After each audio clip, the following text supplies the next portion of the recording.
To your channel salt and pepper. നിങ്ങൾക്ക് channel പുതിയതായിട്ടാണെങ്കിൽ എന്റെ പേര് റാണി. ഇപ്പൊ നമുക്ക് പെട്ടെന്ന് ഒരു കറി ഉണ്ടാക്കാം. അതിനുവേണ്ടി ഞാനിവിടെ ഉപയോഗിക്കാൻ പോകുന്നത് നമ്മുടെ പ്രോണ്. ഇത് അധികം പ്രോണൊന്നുമില്ല. ഞാനിപ്പോ എന്തായാലും അടുക്കള കയറിയപ്പോഴേക്ക് പ്രത്യേകിച്ച് കറികളൊന്നും അങ്ങോട്ട് കാണുന്നില്ല. നമുക്ക് ഇച്ചിരി ഇറച്ചിയോ മീനോ ഒന്നും ഇല്ലെങ്കിൽ അങ്ങോട്ട് ഇറങ്ങാൻ ഇച്ചിരി ഒരു പാടുണ്ടല്ലോ. സാരമില്ല, താമസിക്കാതെ ഒക്കെ നന്നായിട്ട് ഇറങ്ങും. എന്നിരുന്നാലും ഉള്ളപ്പോൾ അത് ചെയ്യാന്ന് ഞാൻ വിചാരിച്ചു. ഇത് ശരിക്കും പറഞ്ഞാൽ കുക്ക്ഡായ പ്രോണാണ്. ഞാൻ കയ്യിലെടുത്തൊന്ന് കാണിക്കാം നിങ്ങളെ. കേട്ടോ, ഇതാ കണ്ടോ, കുക്ക്ഡായ പ്രോണാണ്. അപ്പം ഞാൻ ഇതിനു വേണ്ടി കുറച്ച് മസാലയൊക്കെ ചേർത്ത് ഇതിനെ ഒരു സുന്ദരൻ രീതിയിലാക്കി എടുക്കാൻ പോവാണ്. നമുക്കിപ്പോൾ നാട്ടിലാണെങ്കിലും കടകളിൽ ഫ്രോസൺ കിട്ടും. ഇല്ല നിങ്ങൾ ഫ്രഷ് എങ്കിൽ ഫ്രഷ് ഉപയോഗിക്കാം. ഇപ്പോൾ യു കെയിലൊക്കെ ഉള്ളവർക്കല്ല, പുറനാടുകളുള്ളവർക്ക് അവർക്കറിയാം ഫ്രോസൺ ആയിട്ട് നമുക്ക് സംഭവം കിട്ടും. ഇത് 300 ഗ്രാമേ ഉള്ളൂ കേട്ടോ. ഇതിപ്പോൾ നമുക്ക് ഒരു നേരത്തേക്ക് കഴിക്കാനുള്ളതേ ഉള്ളൂ. അപ്പോൾ എന്തായാലും ഇതെങ്ങനെ പ്രിപ്പയർ ചെയ്യാൻ ഞാനൊന്ന് കാണിച്ചു തരാം. ടപ്പയെന്നായിരിക്കും നമ്മുടെ ഇന്നത്തെ കറി.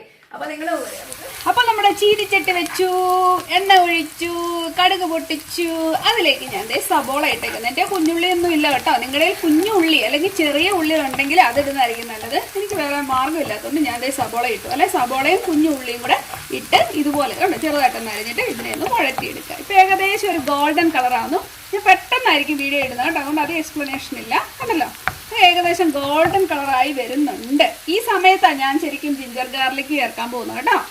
നോക്കിക്കേ, ഞാൻ ജിഞ്ചർ ഗാർലിക് ഒരു വലിയ ടേബിൾ സ്പൂൺ കേട്ടോ നിറഞ്ഞു തോന്നുന്ന രീതിയിൽ എടുത്തിട്ടുണ്ട്. കാരണം നമുക്ക് കുറച്ച് പ്രോണേ ഉള്ളൂ നമുക്ക് ചെയ്യാൻ വേണ്ടി. ഈ സമയത്ത് ചേർക്കുന്നേ ഉള്ളൂ കേട്ടോ. ഗാർലിക്കും ജിഞ്ചറൂടെ പേസ്റ്റ് ആക്കിയത് കണ്ടോ.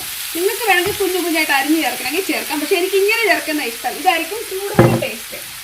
ഞാനിവിടെ എല്ലാം ചെയ്യുന്നത് തലയും കുത്തിയും തല തിരിച്ചുമാണ്. പക്ഷെ ഇങ്ങനെ ചെയ്യുന്നതിൽ എനിക്ക് എൻ്റെതായ ഒരു രീതി ഉണ്ട്. അതുകൊണ്ടാണ് കേട്ടോ. അതെ, പച്ചമുളക്, ഇതിന് വലിയ എരിവൊന്നുമില്ലാത്ത പച്ചമുളകാണ്. എന്തായാലും അത് ഇവിടെ കിടന്നൊന്ന് മൂക്കട്ടെ കേട്ടോ. ഈ സമയത്ത് ചെറിയ ഫ്ലെയിമിൽ കിടന്ന് അതിൻ്റെ ആ വലിയ ഒരു കുത്തലങ്ങോട്ട് മാറി കിട്ടുന്ന ആ ഒരവസ്ഥ. ഈ സമയത്ത് തന്നെയാണ് നമ്മൾ കറിവേപ്പില ചേർക്കുന്നത്. നമ്മൾ കറിവേപ്പില ലാസ്റ്റ് ചേർക്കുമ്പോഴേക്കും ആ ഫ്ലേവറൊക്കെ നിൽക്കും. നിങ്ങൾക്ക് ആദ്യവും വേണമെങ്കിൽ കടുകിൻ്റെ കൂട്ടത്തിൽ ചെറുതായിട്ട് നിന്ന് പൊട്ടിച്ചെടുക്കാവുന്നേ ഉള്ളൂ കേട്ടോ. അപ്പം നമ്മുടെ സബോളയും നമ്മുടെ പച്ചമുളകും എല്ലാവരും ഒരു അണ്ടർസ്റ്റാൻഡിങ്ങിൽ എത്തിയിട്ടുണ്ട്. അവരൊക്കെ ഒന്ന് വാടി എണ്ണ തെളിയാൻ തുടങ്ങി. നിങ്ങൾ കണ്ടോ? നമുക്ക് ഇതിലേക്ക് ഇനി നമ്മുടെ മസാലക്കൂട്ട് ഒന്ന് ശരിയാക്കാം. ഓക്കെ, ആദ്യം നമ്മൾ ഉപയോഗിക്കാൻ പോകുന്നത് നമ്മുടെ മഞ്ഞൾപ്പൊടി. ഇതൊരു 3/4 ടീസ്പൂൺ എടുത്തിട്ടുണ്ട്. കാരണം നമുക്ക് സംഭവം കുറവാണ്. പിന്നെ ഇച്ചിരി കൂടുതലിട്ട്, സാധാരണ ഞാൻ ഹാഫേ ചേർക്കത്തുള്ളൂ. ഇപ്പം നമ്മുടെ ഈ കൊറോണ കാലം ആയതുകൊണ്ട് ഇച്ചിരി മഞ്ഞൾപ്പൊടിയൊക്കെ ഇച്ചിരി കൂടുതൽ ഇരുന്നാലും കുഴപ്പമൊന്നുമില്ല, നല്ലതാണ്.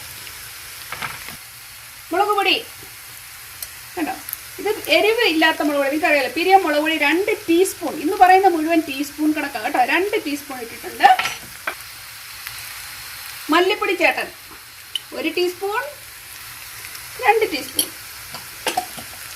ഓക്കെ, ഇതിനെ നമുക്ക് നന്നായിട്ട് ഇനി ഇളക്കി കൊടുക്കാം. തീ വളരെ താത്തിടണം കേട്ടോ. ഇതിനൊന്ന് തീരെ താത്തിട്ട് നന്നായിട്ടൊന്ന് ഇളക്കി എടുക്കുക കണ്ടോ. അടിപൊളി കണ്ടോ, സുന്ദരമായിട്ട് മൂത്ത് വരട്ടെ അല്ലേ. കണ്ടോ, ഇത് മതി. ഇപ്പം നിങ്ങൾക്ക് കാണാമല്ലോ ഇതിൻ്റെ കളറ് കണ്ടിട്ട് തന്നെ നല്ല രസമായിട്ടിട്ട് നിങ്ങൾക്ക് തോന്നില്ലേ. ഇതിലേക്ക് നമുക്ക് ടൊമാറ്റോ ആഡ് ചെയ്തിട്ടുണ്ട് കണ്ടോ. ഇതുവരെ ഞാൻ വെള്ളം ഒഴിച്ചിട്ടില്ല.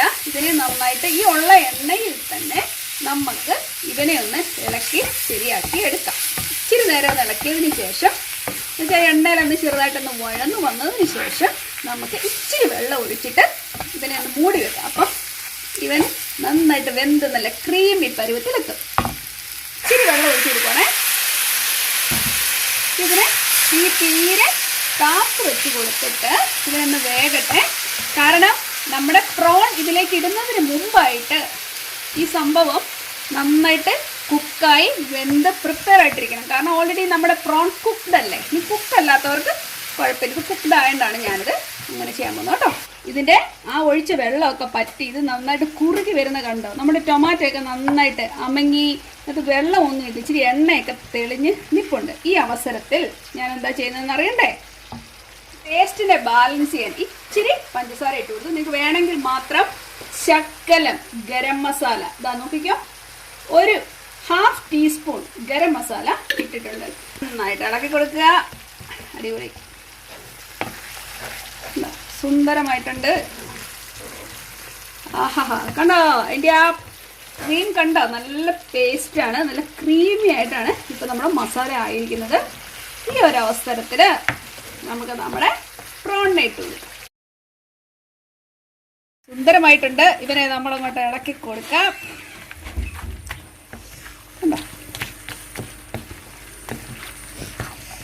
Already cooked.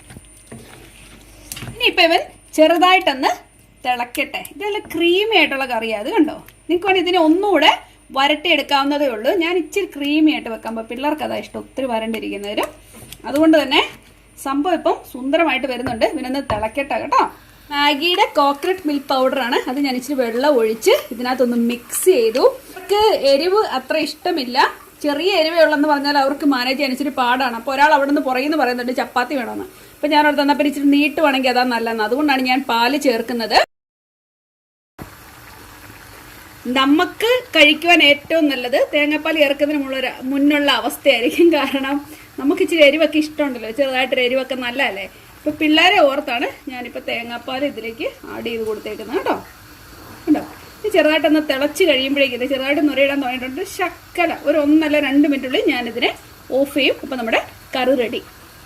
ഇത് കാണിക്കും.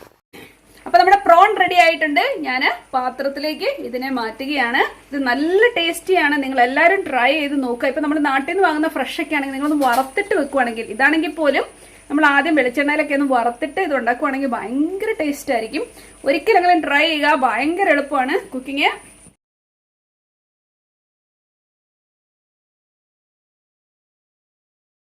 അപ്പൊ നമ്മുടെ പ്രോൺ കറി ഇവിടെ റെഡി ആയിട്ടുണ്ട്. നിങ്ങൾ എല്ലാവരും ട്രൈ ചെയ്യുക. ഭയങ്കര ഫാസ്റ്റ് ആണ് ഉണ്ടാക്കുവാൻ. നിങ്ങൾക്ക് വേണമെങ്കിൽ ഗ്രേവി ആയിട്ട് എടുത്താൽ മതി. അല്ല എന്നുണ്ടെങ്കിൽ നിങ്ങൾക്ക് ക്രീമി ആയിട്ട് ഞാൻ ചെയ്തപോലെ തേങ്ങാപ്പാൽ ഒഴിച്ച് നിങ്ങൾക്ക് ചെയ്തെടുക്കാവുന്നുള്ളൂ. നാട്ടിൽ നിന്നൊക്കെ വാങ്ങുന്ന ഫ്രഷ് ഒക്കെ ആയിട്ടുള്ളതാണെങ്കിൽ നിങ്ങളൊന്ന് വറുത്തിട്ടുണ്ടാക്കാം. നമ്മുടെ എണ്ണയിലൊക്കെ ഒന്ന് വറുത്തിച്ച് മസാലയൊക്കെ ചേർത്ത് വറുത്തിട്ടുണ്ടാക്കാൻ ഒന്നുകൂടെ സൂപ്പർ ആയിരിക്കും. ഇതും അങ്ങനെ ചെയ്യാവുന്നതാണ്. ആകെ 300 ഗ്രാംസേ ഉള്ളൂ. അതുകൊണ്ട് ഞാൻ അധികം പണിക്ക് പോയില്ല. ഒരു നേരം കഴിക്കാനുള്ളതേ ഉള്ളൂ. അതുകൊണ്ടാണ് വലിയ കഷ്ടപ്പാടിന് പോലെ. പക്ഷേ ഇത് ഭയങ്കര ടേസ്റ്റിയാണ് ഇങ്ങനെ വെച്ചാൽ പോലും. ഇപ്പം എല്ലാവരും ട്രൈ ചെയ്യുന്നു കേട്ടോ. പെട്ടെന്ന് തന്നെ ചെയ്തെടുക്കാവുന്നുള്ളൂ.